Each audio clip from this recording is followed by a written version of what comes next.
was so angry at God. So I was like, why would you allow this to happen to me? Like, what did I do? And so that was, and then by the end of the year, I was just like, he's not real. I don't believe any of this at all anymore again.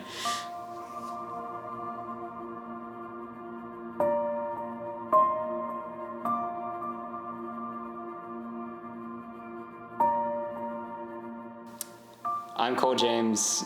I'm a senior at Coastal Christian, and this is my story. So I have Duchenne's muscular dystrophy. It's the result of a chromosome that doesn't produce a specific chemical called dystrophin, which is pretty much what builds your muscle mass, and it's what allows your muscles to become stronger and then remain where they're at, if that makes any sense. And then, so for me, I don't have that really, so they just like continually atrophy. It gets worse and worse as I get older. So when I was 5 years old, my parents noticed that like the way I walked was a little different, which is a really clear indicator of the specific condition. And so around the age of 5, we went to get tested for it, and so that's how I was diagnosed at 5. I mean, my parents also got divorced around that time. So, I mean, that was a change. But I was really young with all of it, and so the way the condition works, at that point, I wasn't all that worse off than, like, the average kid. I couldn't play sports. I had to be a little more careful about my own exhaustion, so I couldn't, like, exert myself. I couldn't run. I fell a lot, like, in a literal sense. I had some really solid friendships, because when you're that young, it's really not that hard to find people that have common-ish interests. And since at the time it wasn't as bad, like I could still walk, I could still participate in a lot of things, I found other ways to like find people that were interested in things I could do. And then like around 3rd grade, I had a lot of issues with my back. So like I'd have occasional falls that like really triggered something.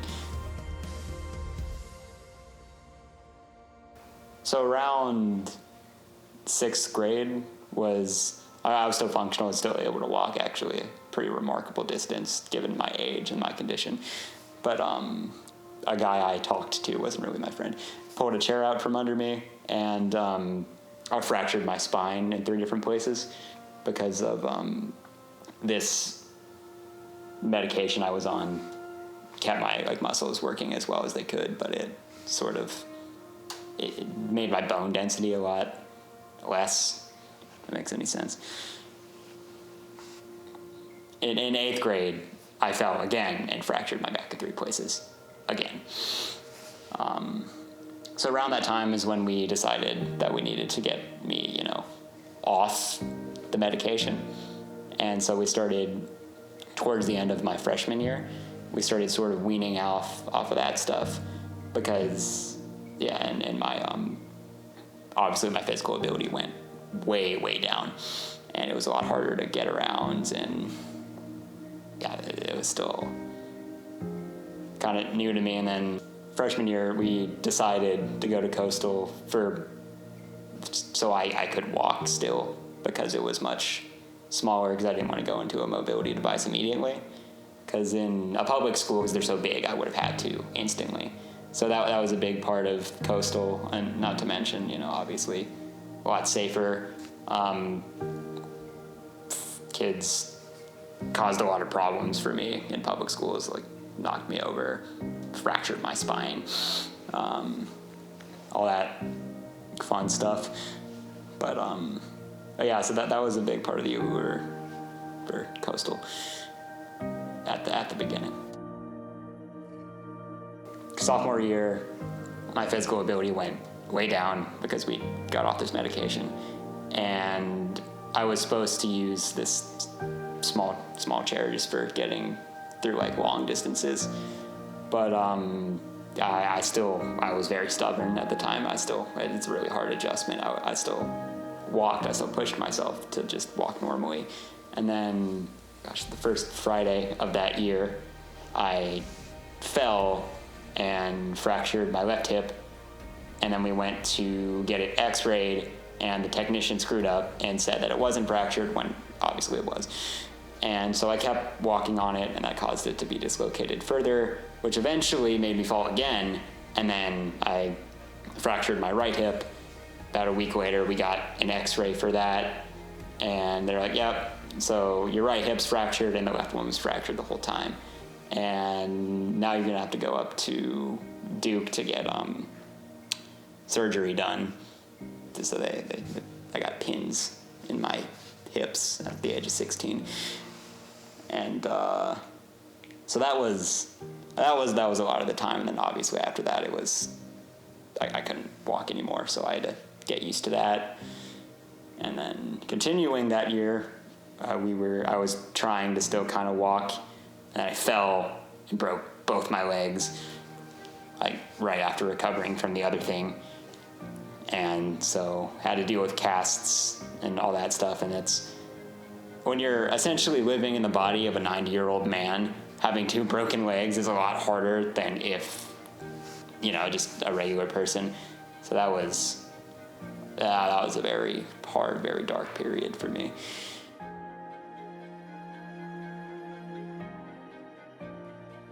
It was completely, I was completely remote. So I did all my work online, which, had its positives and its negatives. Like, I enjoyed being able to sleep till like 10 every day. But, and my teachers were very relaxed with it. They were very willing to like help me any way they can and give me a break when I needed it. And so that was really helpful. But then also, I was pretty much completely isolated for an entire year. Yeah.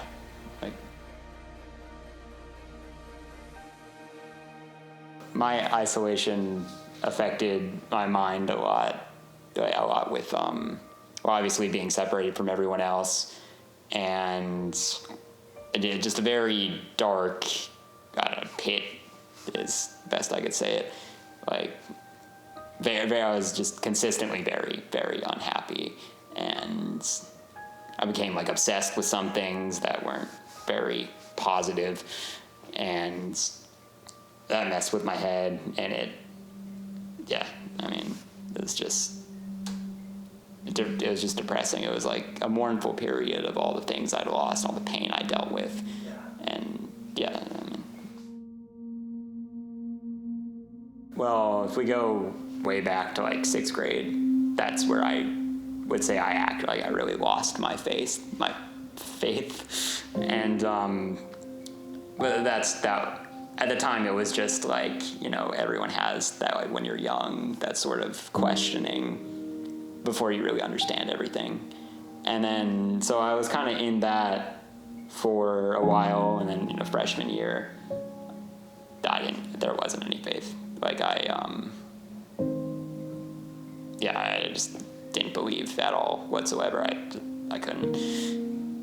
I was also pretty unaware at the time. And then sophomore year, maybe started coming back a little bit, but most of that was like, I was so angry at God. So I was like, why would you allow this to happen to me? Like, what did I do? And so that was, and then by the end of the year, I was just like, he's not real. I don't believe any of this at all anymore again.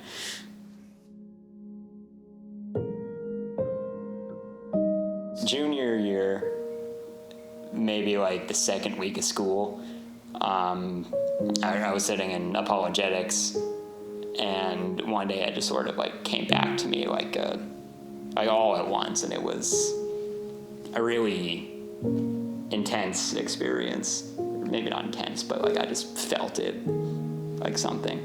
And throughout that year, I still really didn't walk with Christ very much. I still had a lot of doubts. I was at a point where I believed he existed again, but I was just sort of kind of slowly building that back up. And then this year, it's been like, I've been a lot stronger in my faith, and it feels like a lot like more prayers are being answered for me, and there's good with the bad now, and that sort of thing. The senior retreat, you've all heard me kind of talk about it before. That experience was very, very eye-opening, very changing for me, because with that sort of thing, I never actually thought I'd be able to do anything like that, like ever in my life. And just the fact that I was able to do that meant a lot. And then through that, I sort of realized that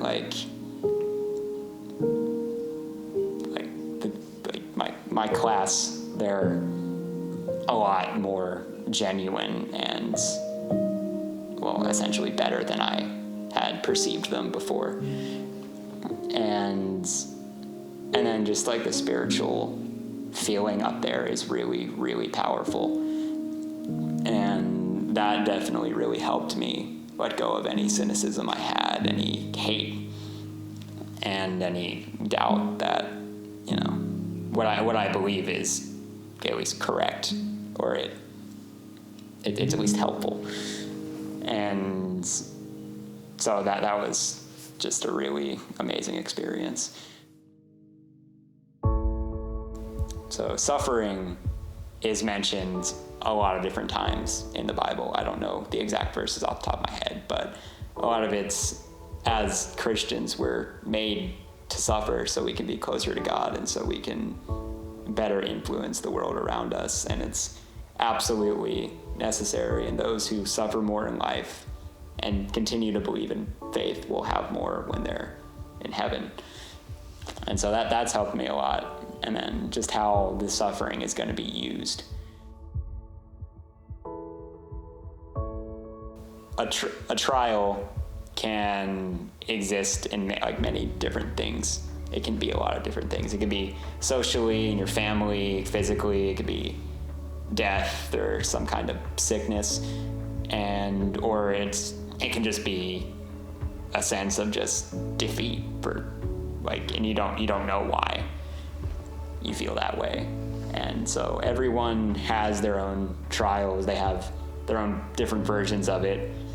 And while mine have been a lot more direct and apparent and, well, aggressive, a lot of people suffer quietly. And that's just an important thing for us all to realize.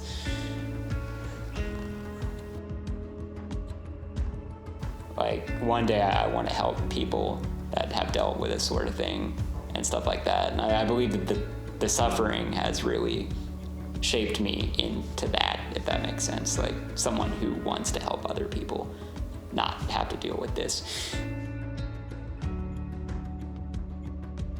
So physically, the greatest challenge is just, feeling my body weaken pretty much every day. It always feels like something's different. And to feel yourself slipping is really, that can be a lot. And then there's a lot of logistical things I have to deal with that are very frustrating sometimes. I usually can't go to the bathroom when I want to, and stuff like that. And, the way our world's built, it's really, people like me are an afterthought in reality. Sometimes I just don't want to deal with all of this. And it's I can't take a break. I can't be done with it for a little while and then come back. And that can be kind of crushing for me every once in a while, but I've learned to manage that a lot better. And then the other one is the belief that I can never be loved in a romantic sense. That one's really big for me. That no one will be able to see past physical stuff. And I mean that's there's not really much else to say about that. But yeah, those are the biggest mental issues I've experienced, at least recently.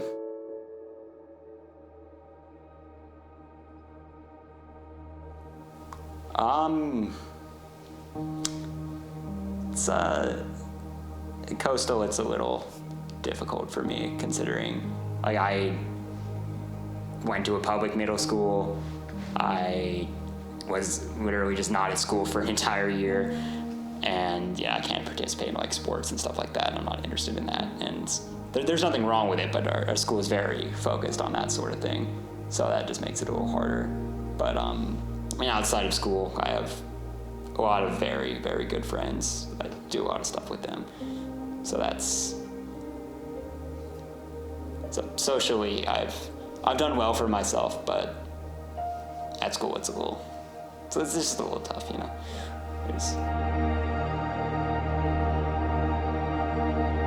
Okay, well, obviously we'll start with my mom. Of course, she deals with so much, and she's always so happy and lively, and that really helps me to like get through everything. And then the perspective she gives me is very like so many people have it so much worse, and that we should be grateful for what we do have, and that's really recently it's really just helped me out like with dealing with everything. Like for my friends, obviously I've known these guys for years now, and we've been through like pretty much everything together. Like we're all, you know, victims of COVID, and as in like we were isolated because of COVID. We all dealt with that, and they all had their own mental health issues, and we were all sort of in that together. And a lot of that, you know, it's a sense of that brotherhood.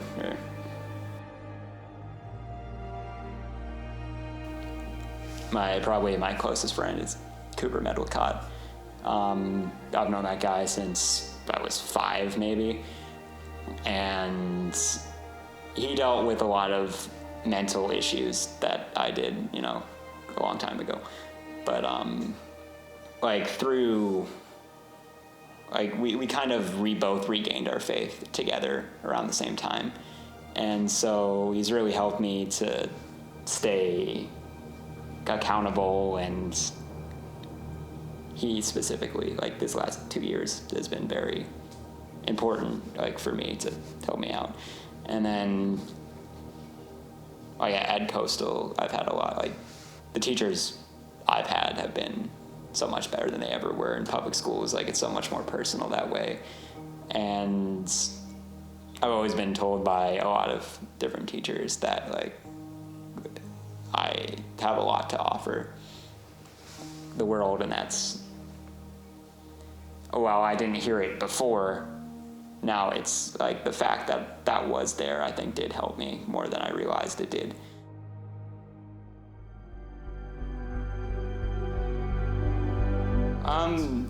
I still think I have a ways to go, but it's definitely a lot better than it was.